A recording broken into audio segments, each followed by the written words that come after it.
Tata power के 7 साल पूरे होने पर आज अजमेर टाटा पावर के सीईओ सुनील कुमार शर्मा ने प्रेस वार्ता आयोजित कर टाटा पावर की उपलब्धियों के बारे में जानकारी दी। साथ ही उन्होंने कहा कि टाटा पावर हमेशा प्रयासरत रहती है कि वे उपभोक्ताओं की समस्याओं को तुरंत प्रभाव से दूर करें। उन्होंने कहा कि अभी कुछ दिनों पूर्व 2 दिन के लिए शहरवासियों को कुछ घंटे के लिए बिजली समस्या से परेशान होना पड़ा था। इस संबंध में उन्होंने जानकारी देते हुए बताया कि मेजर फॉल्ट आने के कारण टेक्निकल प्रॉब्लम हो जाती है, इसकी वजह से लंबा समय लग जाता है। इसके अलावा उन्होंने कहा कि टाटा पावर द्वारा उपभोक्ताओं के लिए व्हाट्सएप नंबर भी दिया गया है, जिस पर सारी जानकारी फिलअप करने के बाद टाटा पावर द्वारा समस्या का निवारण भी किया जाता है। एक तो 1 जुलाई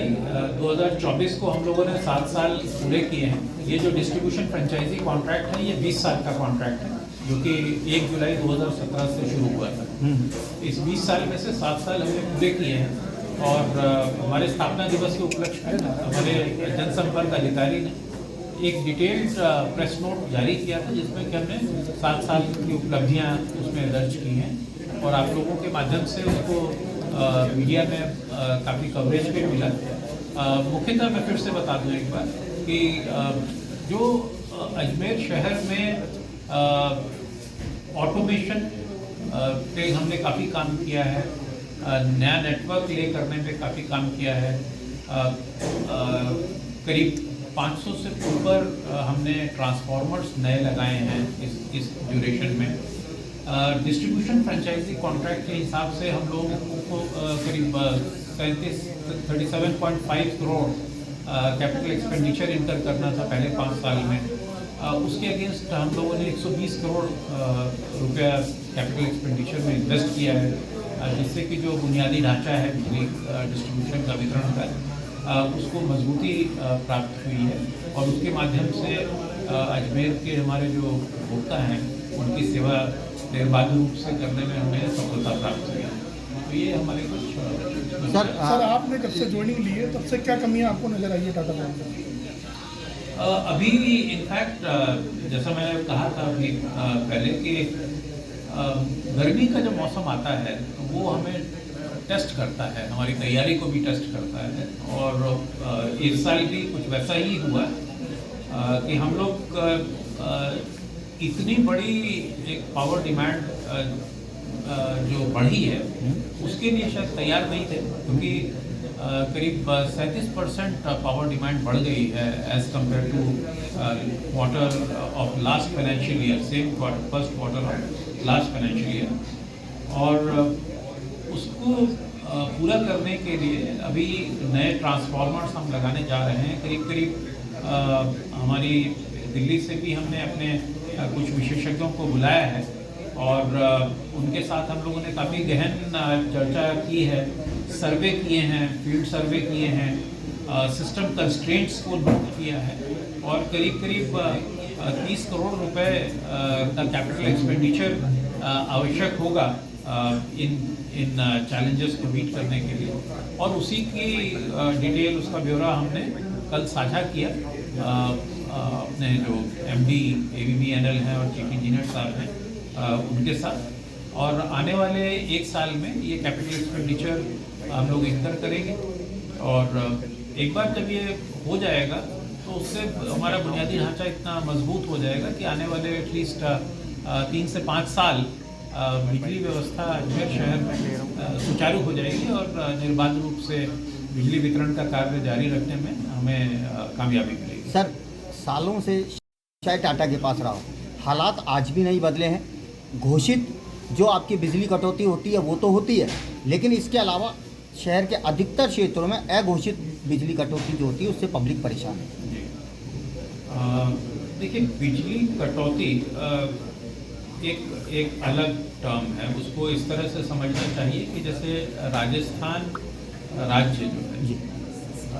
वो अपनी बिजली आपूर्ति के लिए जो जनरेटिंग कंपनीज हैं उनके साथ लॉन्ग टर्म PPA कहते हैं, हम उसे पावर परचेज एग्रीमेंट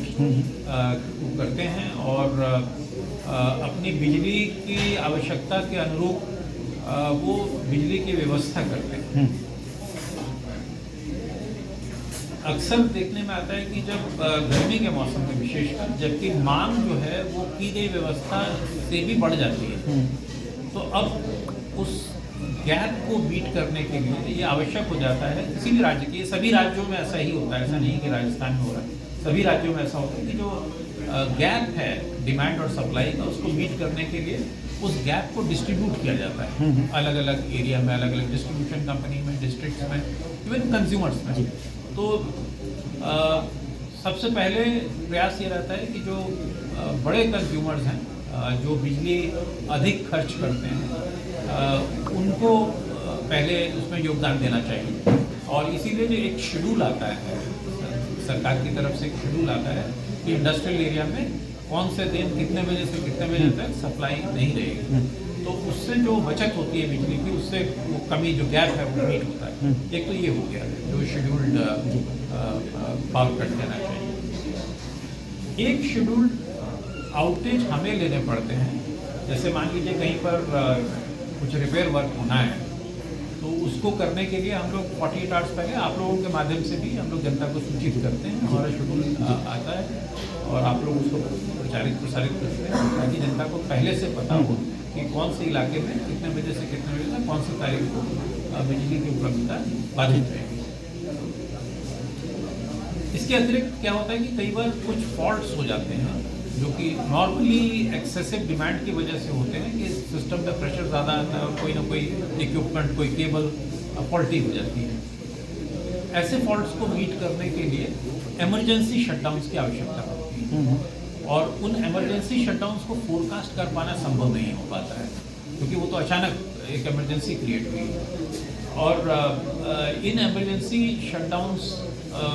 को लेकर के हम सिस्टम को दोबारा से व्यवस्थित करके और supply.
Pizza Point, Kangor. For delicious moments.